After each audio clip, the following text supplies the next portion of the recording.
All right, let's get started. So, first, I'm going to introduce myself. My name is Ashley Arvanites, and I'm one of your Global and International Studies minor advisors. And I'm also a program coordinator and advisor in the Global Learning Hub. I'm also going to have my co hosts introduce themselves briefly. Let's start with Christina.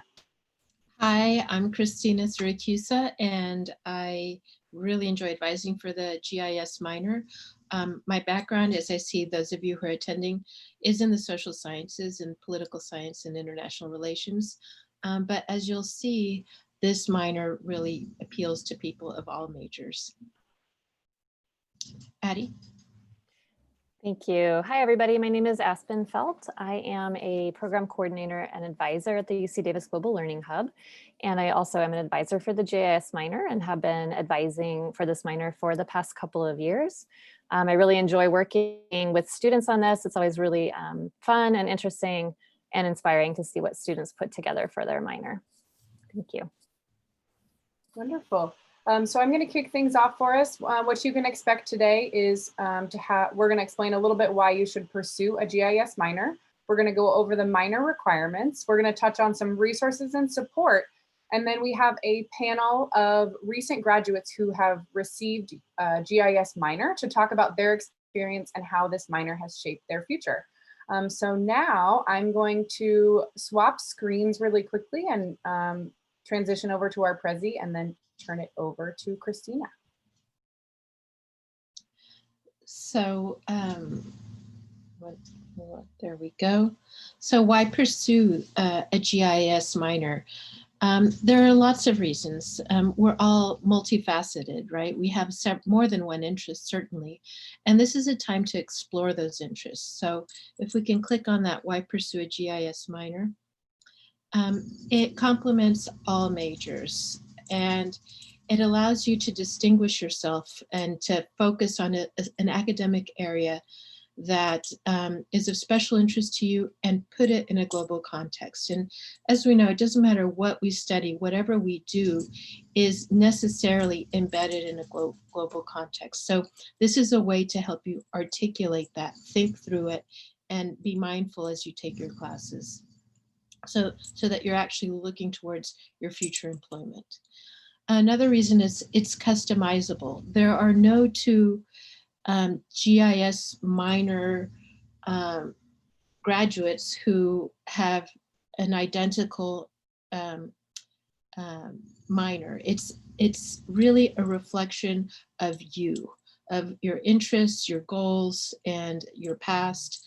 So as you can see here from some of the titles, you can mix and match, if you're interested in business, but you're also really interested in Chinese culture, maybe you've studied in China or you want to do business there in the future, you can combine those things. Violence and impediments towards women's rights, perfectly interesting, valuable issue to address. And so regardless of what your interests are, you can shape it. And these titles are something you can use in the future as you apply for a job or to talk about your special foci of interest, whatever. So it's interdisciplinary, and as I just mentioned, it allows you to showcase your background, your interests. You may have studied abroad. You don't necessarily have to study abroad. You may have done an internship, may have been a global ambassador as one of our panelists. And these are all moments in your education that you can put together to create a cohesive special focus. So you see how customizable it is and how unique it is to the individual. So just looking at UC Davis and how many people graduate as political science majors, psychology majors every year, you're talking about hundreds of psychology majors that are going out into the world. So how can you stand out? How can you highlight the breadth of your interests or the detailed, specific knowledge that you want to explore? This is one way. So sure, you can have a minor in Latin American studies or a minor in, any number of things, but this is the only minor that allows you to create your own unique you and put it out there to show in a cover letter, in interviews. It helps you articulate and think about your next steps in terms of your career.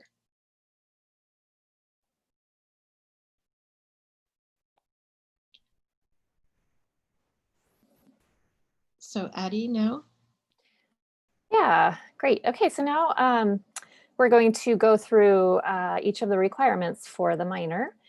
So the GIS minor is comprised of a total of 23 to 25 units, and it's broken down into 3 main requirements, which I'll go over each of the 3 requirements in more detail in just a couple of minutes.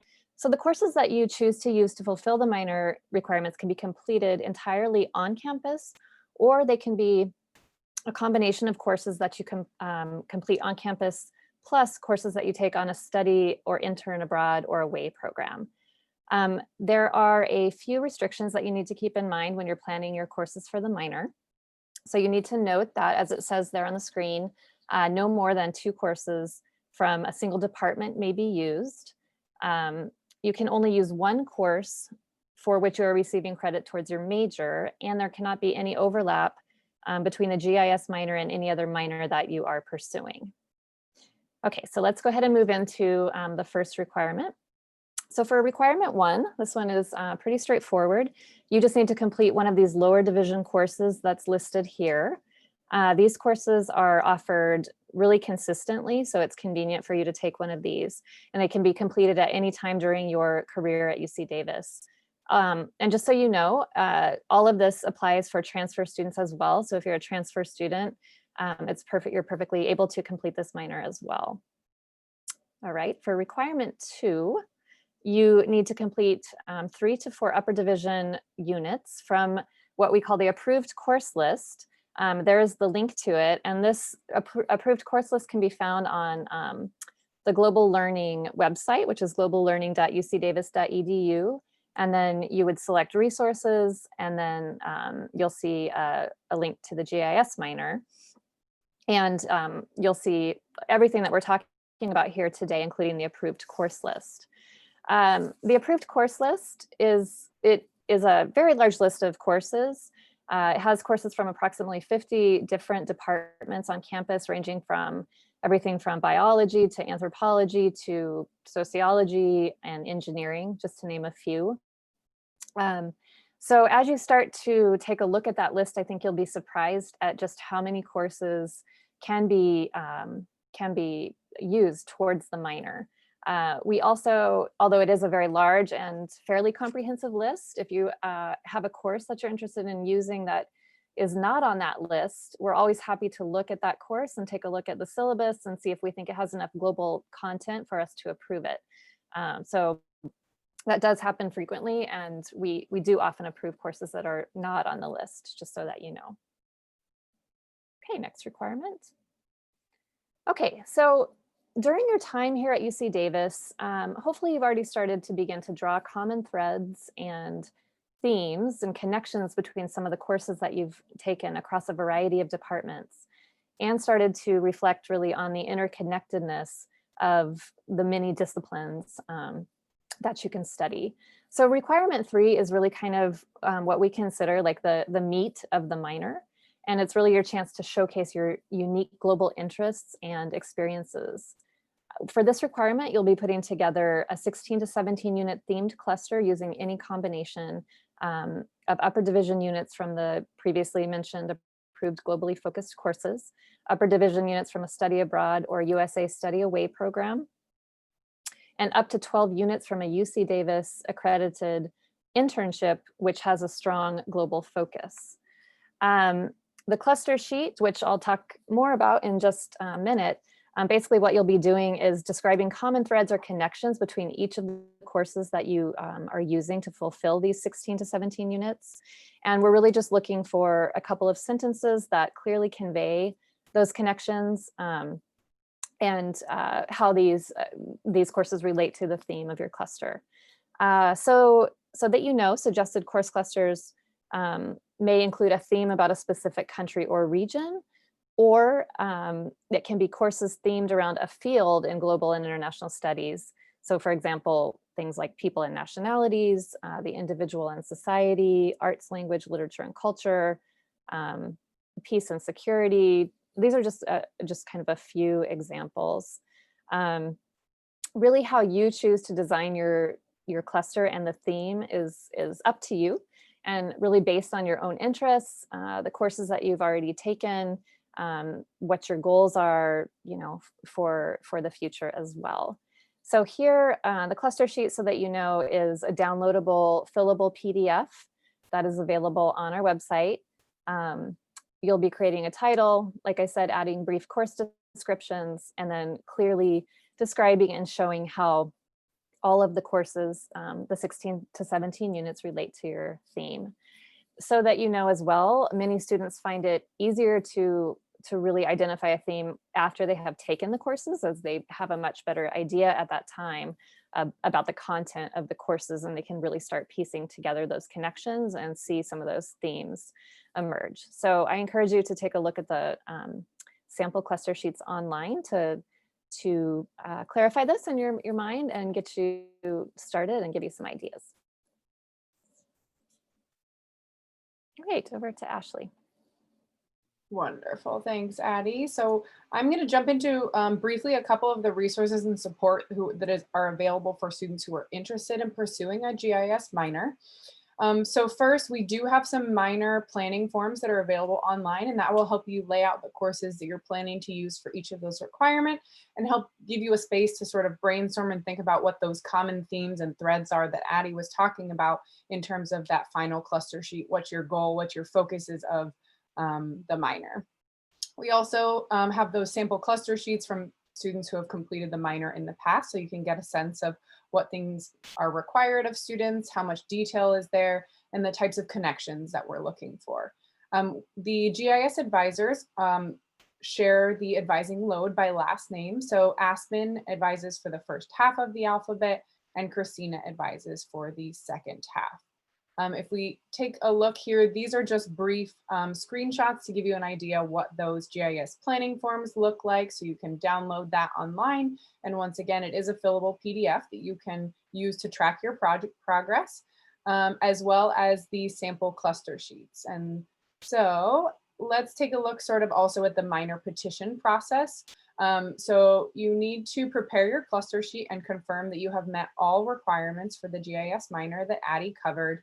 If you do have any questions sort of throughout the process and you want more information, you want to make sure you're going in the right direction, you would like one of the advisors to review your cluster sheet before you're actually petitioning, the advisors are more than happy to help you over email or to set up Zoom advising appointments at this point, and hopefully in the future in-person advising sessions once again.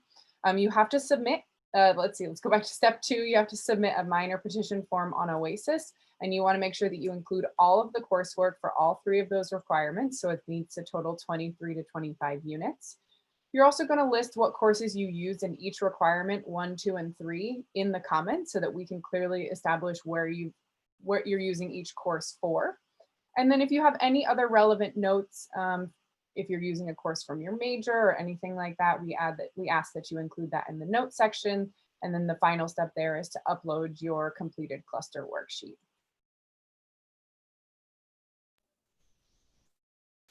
All right, deadlines and timing.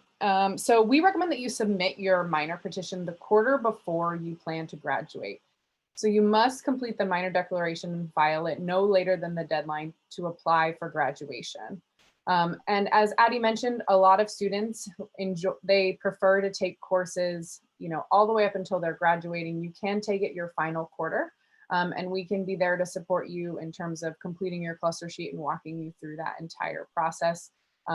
You can submit your minor petition form through OASIS before you have completed that final course or courses that you might take in your last quarter, but those requirements for the minor must be met by the time of graduation.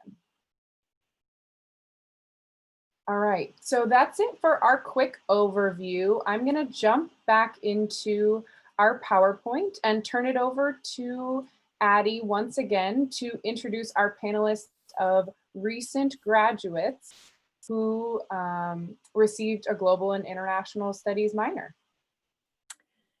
Great. So we have three panelists here with us today, Zikra, Vivek, and Antonio. And actually, I'm going to ask each one of you, if you wouldn't mind, starting with Zikra, if you could unmute yourself and turn on your video and just introduce yourself briefly. Yeah, of course. Hi, everyone. My name is Zikra. So as you can see, I majored in material science and engineering. I graduated last June, so fresh out of UC Davis. And I minored in GIS, and that is my title. As you can see, it's a mouthful. And yeah, I'm currently at UC San Diego. I'm a master's student studying international affairs with a focus in international environmental governance and international economics. So that is me. That's wonderful. Thank you so much, Zikra. Okay, Vivek. Hi, my name is Vivek. I majored in chemical engineering with a minor in GIS. Mine focused on the intersection of environmental factors and conflict. I graduated earlier this year. I had a few offers, and the one I ultimately ended up going with was a job working for the Department of Defense, Army's Future Command, which is a newly set up part focused on research and development. I think that this minor has been a huge utility, not just in terms of learning super interesting things during my time here at UC Davis, but also in terms of actually getting a position within the job market, because I know it can be very competitive. Awesome. Thank you so much. And Antonio.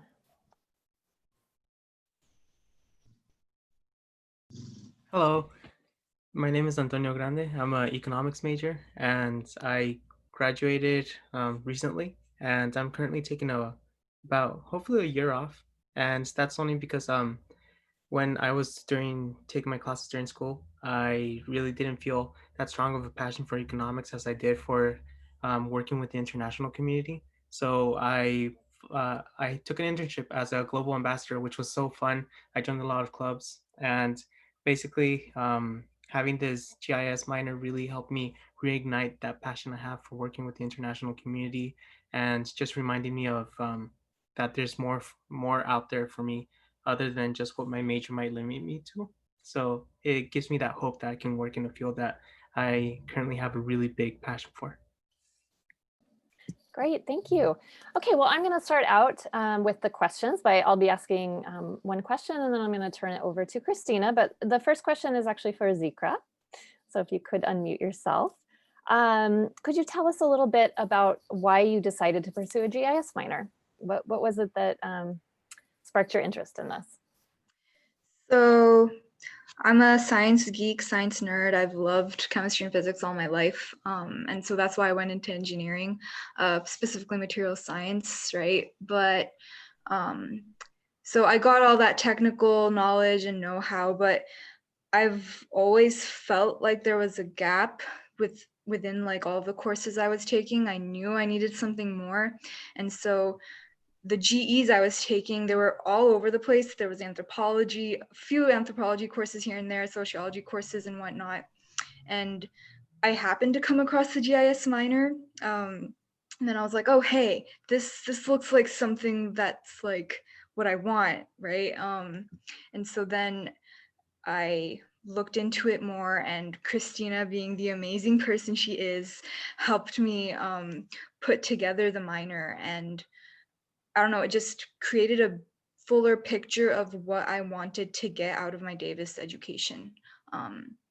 And so, yeah. That's great. Thank you so much. Okay, Christina, I'm going to turn it over to you to ask the next questions.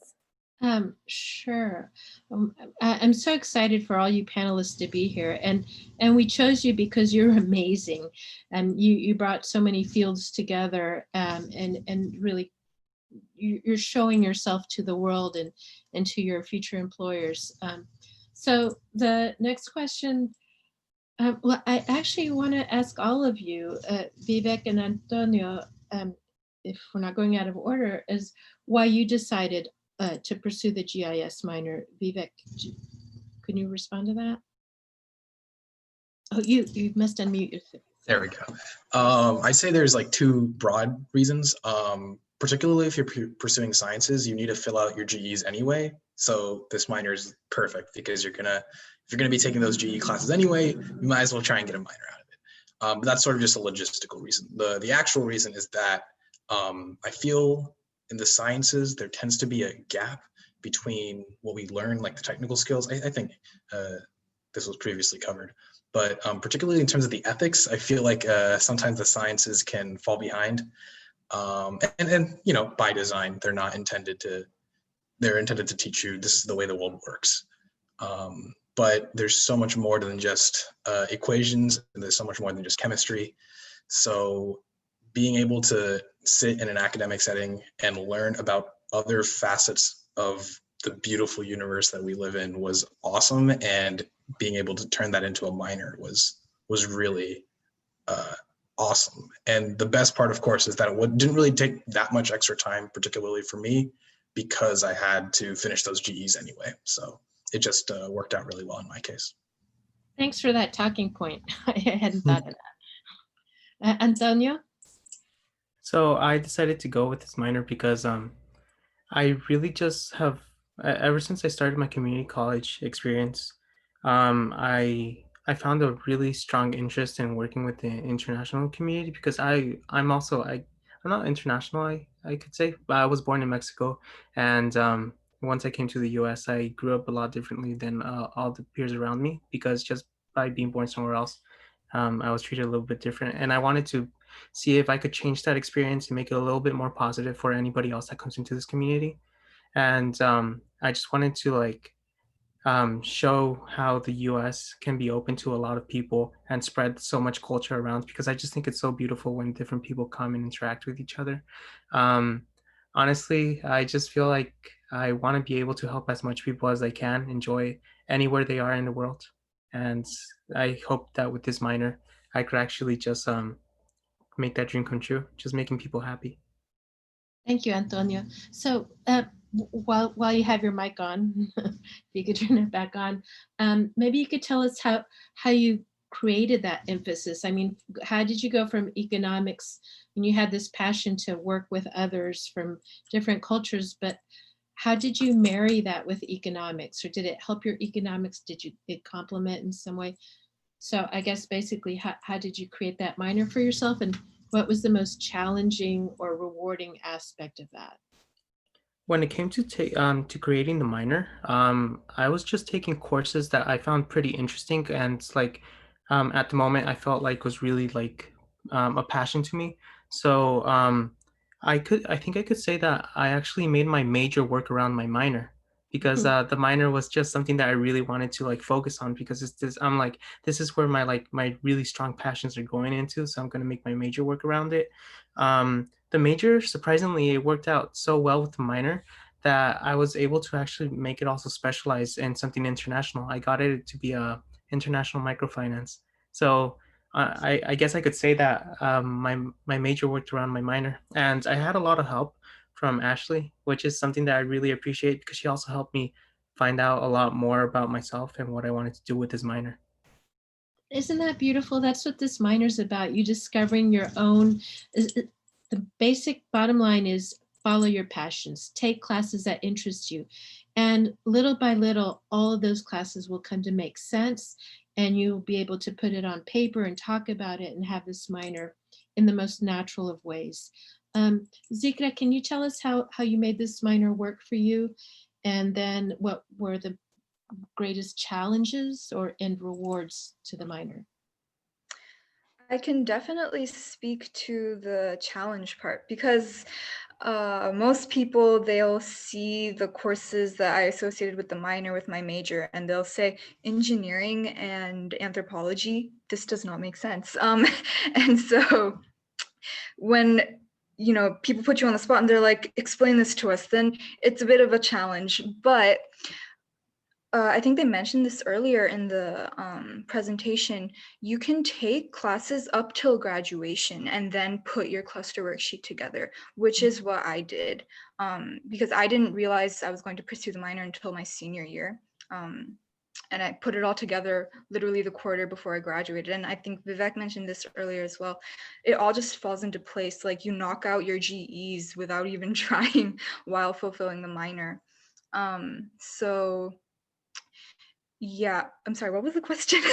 Yeah, so and what was the I guess the challenge you talked about and the reward? I know that you always had the idea of going into doing a master's, and so did this minor in some way help you make that clearer? Oh, definitely. Like my current major, like what I'm studying right now is international affairs with a focus in environmental governance. And so this minor definitely helped me streamline into what I'm doing right now. While I was at Davis, I had a strong passion for working in the environmental field because I'm, the typical climate crisis advocate and whatnot. I don't know if you guys know Professor Moulet. He's at Davis, and I worked in his lab, and I worked a lot with renewable energy technology devices. And so gaining exposure to that from the engineering side fueled my interest even more in this line. And so the minor really helped boost that. Thank you so much, Zikra. I mean, your background and what you did in Togo and Armenia is really interesting. But in the interest of time, Ashley, do you want to, shall we open it up to Q&A? I think one more question to Vivek about how it's shaped his future would be great. And then we'll go into question and answer. Cool. Yeah, I'll keep it quick. Basically, I knew pretty early that I was interested in international relations, but I also liked science, and this was the perfect way to meld those two together. And then also when I applied to quite a few jobs within the federal government that focused on this sort of international space, and the minor definitely gave me a leg up because there's a million engineers out there who are applying for similar positions. I have something that they don't have, and that can make the difference in a lot of these applications. The job market is really tough, and unfortunately it's only going to get tougher and tougher given the economic outlook. So talking about these harder parts I know isn't as exciting, but these things do matter, and this is how the minor helped me in that case. So I just want to interject that you're all superstars, and all our students are superstars, and and if this minor sort of helps you put into words and in your own mind shape your future, so that everyone can know you're a superstar. All right, great. Before we transition into our question and answer, so you're welcome to submit any questions for the GIS advisors or for our panelists. If you want to learn a little more about their background, please use that Q&A feature. Before we jump into that, I did want to highlight some upcoming showcase sessions that our attendees might be interested in. You can go to our website on the Global Learning Showcase, or if you've already registered for the event, you should be getting the schedule for all of the sessions we are going to be having throughout the rest of the week. But here's a couple we wanted to at least highlight. So if you want to take a quick picture before I go to the next slide. Okay. And then finally here I have your contact information for your GIS minors listed there. You can go on our website. You can also contact them directly, or you can also use our Global Learning Hub drop-in Zoom advising hours to schedule appointments with them. Before we delve into the question, I did want to request that if any of our participants could complete our very quick 3-question survey to help us determine how to make this session better in the future. So if you would, you can scan that QR code, and I believe Addie is going to drop the link in the chat for you all. Perfect. As well. Great. So you have 2 ways to complete that. I promise it will not take very long. It's really, really fast. So if you would take the time to do that, that would be great. And then now we'll get into the questions. So the first question says, what exactly does globalize your degree mean? Would either Christina or Aspen like to take that? I'll let Christina do that. How to begin? Like, we're living a global pandemic right now, right? It started in one place, people travel, we are so interconnected. And so whether you're studying chemical engineering or sociology or anything you do, whether, I mean, working in a rural community, that rural community is connected to the world. So to become conscious of that and know how you fit into the greater picture, even if you're in nutrition science, that's that when we say globalize, we say, focus on what you're doing, become a specialist in that, but understand how it connects to the larger society. And that's key. That's the future. We need to be able to, our whole office changed names from study abroad to global learning, because global learning is the future. It's the here, it's the now, it's the physical locality, and in our mind, the bigger picture. But I'm sure everyone has a different answer, but that's if anyone else wants to contribute. I think that's a great answer. We do have a question for our panelists. It looks like Zikra already answered it, but for our other two panelists, what are some or one of your favorite courses that you took to fulfill your GIS minor requirements? For me, it would be either the African heritage in Europe, which is something that I really opened my eyes to.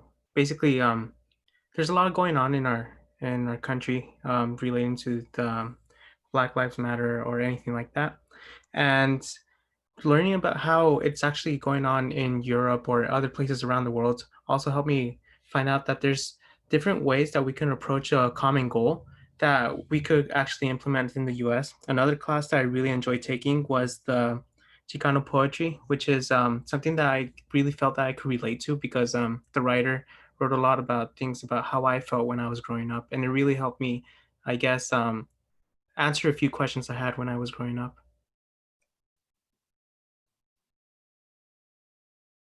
Zikra, I noticed you took a wide array of courses, from design and women's studies and art history, and your feasibility studies in Togo and Armenia.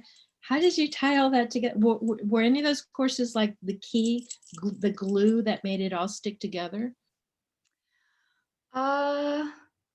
Weirdly enough, yes, because I think the common theme across all of those courses was the fact that I realized how important a certain area's culture is and the socio and economic factors are to whatever it is you're studying about a certain place, whether it's the economy, whether it's about, the artworks that a certain nation is trying to preserve and how it's important to their rights and whatnot, or if it's about like the design of a place, or how they're trying to ergonomically design. So one of the courses I actually took, I worked for an NGO based in Togo, and it was a recycling NGO. Like, they focused on recyclable things. And so there I was a design researcher, and I had to focus on the community there and understand their values and whatnot in order to properly design the bag before actually just jumping into it and designing the bag. So although a lot of these courses seem like they're like completely unrelated, they had that underlying theme that tied it all together, which was, I think, the culture. Can I point out that that work you did in Togo was done virtually, right? Oh yes. You didn't have to leave your seat in Davis. And I point that out now in with this pandemic, we have a lot of visual internships, virtual. And you can do that through classes that are not part of Global Learning Hub, as you did, right? What was that, ABT? What does that stand for? ABT, actually don't know what it stands for. I think it's in the agricultural and bio department, I believe. Yeah. But it's with Professor Kurt Kornbluth. D-Lab is it was founded at MIT, but we have a branch of it in Davis. And so they advocate for like working with different companies all over the world, NGOs, startups, those kinds of things. And you're basically a client for the company and you help them. Super cool. Any other questions? Vivek, did you want to add anything about your favorite courses that you took? Yes, I did. Truthfully, all my classes were awesome. I think one of the best parts about the GIS minor is that you get to choose your classes to a large degree. Like if you're in poli-sci, if you're taking a poli-sci minor, all the classes are poli-sci, which may be what you want, but for me, it was awesome that I got to choose. The one I want to highlight was environmental sociology. It completely changed the way I view the environmental, our relationship with the environment. And I think, I mean, we all know climate change is bad, but then you learn about it and you really realize how bad it is. And internalizing that, it can be hard at times, but it was so incredible to view that. I think my favorite part of that class in particular was that, not to get too technical, but there's like critiques of modernity as a concept. And that's really sometimes in tension with being an engineer, because to a large degree we are a manifestation of modernity. So like learning about like these high theoretical level concepts and applying it to what we're doing on a daily basis really gives our lives a global context. And I think that's so important given the world that we face now. Yeah. So if I could take a bigger picture here. So you, Vivek, looked at environmental issues from a real important scientific macro level. And I want to say, Zikra, you looked at environmental issues too, but for, I may be wrong, a more micro level of the culture, the design, the basic human security issues, right? And Antonio, your work is a lot of the cultural glue of inclusivity, right? And how if something is going to change for the better in our world, we need to connect at that human level across, Afro-European cultures, Chicano cultures, and how, so everyone creates and contributes in their own passionate way. So I think that's, you guys have just been really encapsulated the beauty of this minor. Thank you.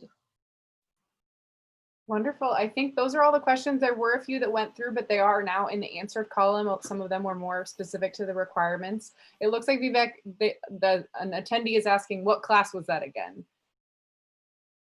Environmental sociology, Soc 160. The professor was awesome, but she's a grad student, so she might not be teaching it again, which really sucks. But yeah, I still am in contact with her because she's just such an amazing thinker when it comes to these things, and her perspectives are so awesome. Wonderful. Thank you so much. So I think that's it. We're just a little bit over time, but I wanted to thank all of our panelists so much for sharing their experiences, not only during the minor, but how it's shaped them in the future. And thank you to Christina and Addie for walking us through some of those minor requirements and why students should pursue it. We'd love to get in contact with you, and thanks again. Hey Thank guys, you all so much. Thank you, Ashley.